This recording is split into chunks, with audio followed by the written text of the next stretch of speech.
ნატოს წევრი სახელმწიფოები თავდაცვის ხარჯებს ზრდიან და როგორც წესი თავდაცვის ხარჯების ზრდა ითვალისწინებს ახალი პროექტების დაფინანსებას, ახალი ტიპის საბრძოლო სისტემების შესყიდვას და სწორედ ამ მიმართულებით გადადგა ძალიან მნიშვნელოვანი ნაბიჯი გაერთიანებულმა სამეფომ, რომელიც გეგმავს წყალქვეშა ნავების ფლოტის განახლებას და ის აპირებს 12 ახალი შემტევი კატეგორიის წყალქვეშა ნავის შესყიდვას, აგებას.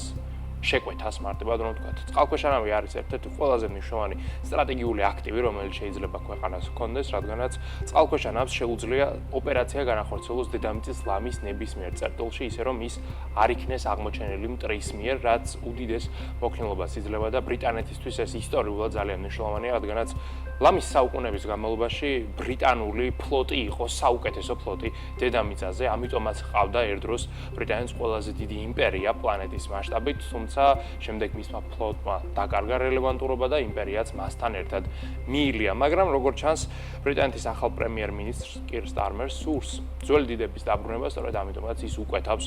12 ახალ გამანადგურებელ წყალქვეშა ნავს, რომლებიც იქნებიან ბირთვული ენერგიით აღჭურვილნი. აქ საუბარი არ არის ბირთვულ კობინაზე, საუბარი არის ენერგიაზე, კობინაც ცხადია შეუძლია წყალქვეშა ნავს რომ გადაიტანოს, ამას არაფერი არ უშლის, მაგრამ ბირთვული ენერგია გაცილებით მნიშვნელოვანია, ეს იმას ნიშნავს, რომ ის პირველ რიგში იქნება განახლებადი ენერგიით წარმოდგენილი და ამაზე მნიშვნელოვანი რეალურად ის არის, რომ მას არ მოუწევს თვეების განმავლობაში ზედაპირზე ამოსვლა, შემდეგ უკვე განახლება თავისი არსენალის და მათ შორის ენერგიის, ანუ მას შეუძლია რომ რამდენიმე თვის განმავლობაში მაგალითად სტრატეგიულ ადგილას იყოს იქვე დამალული, ამის შესახებ ტერს ინფორმაცია არ ექნება და ეს რა თქმა უნდა ბრიტანეთს მისცემს ძალიან დიდ მოქნილობას. თავად პროექტზე იმუშავებენ BAE Systems-ი, რომელიც უდიდესი ბრიტანული სამხედრო კომპანია, სწორედ წყალქვეშა ნავების წარმოებით დაკავებული და ხოლო ძრავაზე სავარაუდოდ იმუშავებს Rolls-Royce-ი, ასევე ბრიტანული კომპანია, რომელსაც აქვს ბირთვული ტექნოლოგიაც განვითარებული, ოღონდ ეს არ არის ის Rolls-Royce-ი, რომელიც აწარმოებს ძვირადღირებულ ავტომობილებს, ეს არის Rolls-Royce-ი, რომელიც ქმნის სამხედრო ტექნიკას, მათ შორის თვითმფრინავების ძრავებს და ასევე რა თქმა უნდა წყალქვეშა ნავებისათვის აგრეგატებს. აღნიშნული წყალქვეშა ნავები აღიჭურება ვერტიკალური გაშვების სისტემებით, იგივე VLS-ით, რაც არის ერთ-ერთი ყველაზე თანამედროვე სისტემა, რაც არსებობს დღეს აი ამ სწორედ წყალქვეშა ინდუსტრიაში, რაც ნიშნავს, რომ სხვა ტიპის გრძელმსროლელი და მაღალი სიზუსტის იარაღის გაშვება იქნება შესაძლებელი წყალქვეშა ნავიდან, მათ შორის არის Tomahawk-ის ტიპის ფრთოსანი რაკეტები და პოტენციურად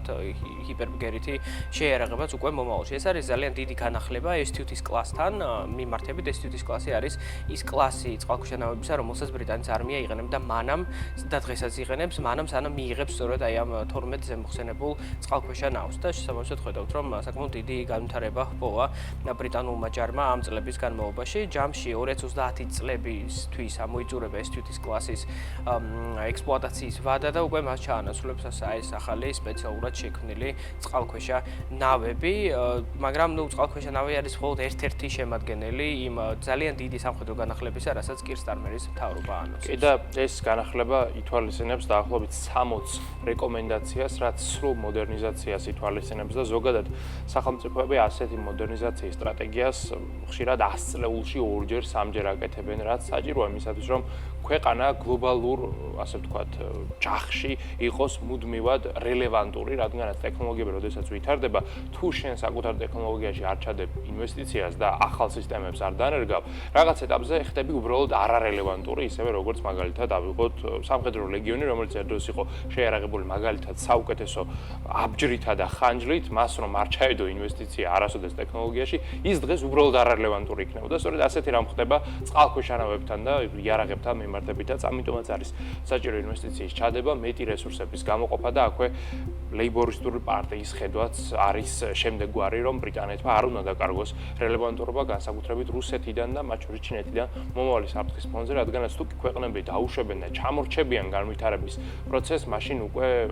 მათი მეტოქეები მოეპოვებენ უპირატესობას და სამხედრო ინდუსტრიაში ზოგადად უპირატესობის უკან დაბრუნება არის ძალიან რთული, მოითხოვს 10 წლეულობით შრომას და როგორც წესი ჯობია ყოველთვის წინ იყო, ვიდრე შემდეგ მოგიწიოს რაღაცის ამოქაჩვა, რადგანაც როგორც წესი ამოქაჩვა სამხედრო სფეროში და ინდუსტრიაში ძალიან დიდ რისკებთან არის დაკავშირებული, ამიტომაც ბრიტანეთს ურჩევნია ახლა გაიღოს რამდენიმე მილიარდი დოლარი და იყოს ფრონტის წინა ხაზზე.